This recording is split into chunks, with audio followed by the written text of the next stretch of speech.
કરી આપણે આજે ધોરણ 7માં આવતી એક પ્રવૃત્તિ જોવાની છે. પ્રવૃત્તિનું નામ છે વિદ્યુત પ્રવાહની ઉષ્મીય અસર. હવે વિદ્યુત પ્રવાહની ઉષ્મીય અસરમાં શું થાય તો વિદ્યુત પ્રવાહ પસાર થાય ને ત્યારે જે નિક્રોમનો તાર હોય ને શું થાય છે લાલચોળ ગરમ થાય છે. તો અહીંયા આપણે આજે નિક્રોમનો તાર લીધો છે.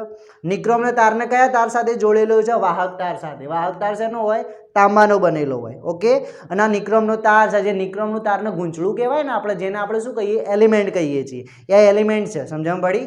હવે હું વિદ્યુત પ્રવાહ એમાંથી પસાર કરીશ અને આપણે જોઈશું કે લાલચોળ થાય છે કે નથી થતો. તો બધા ખાસ ધ્યાન આપજો બરોબર.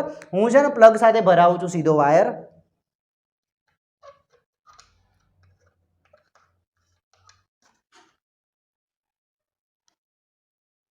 ઓકે આ પ્લગ સાથે સીધો વાયર ભરાઈ દીધો છે.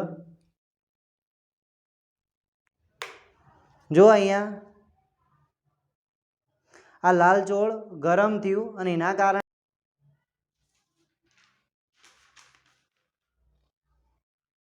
જુઓ આ કાગળ સળગી ઉઠ્યો. સમજણ પડી. આ વિદ્યુત પ્રવાહની ઉષ્મીય અસર છે. એના કારણે શું થાય વિદ્યુત પ્રવાહ પસાર થાય લાલચોળ ગરમ થાય. એના તાર કયો છે નિક્રોમનો. તો નિક્રોમના તારમાં જ ખાસ આ પદ્ધતિ જોવા મળે. સમજણ પડી.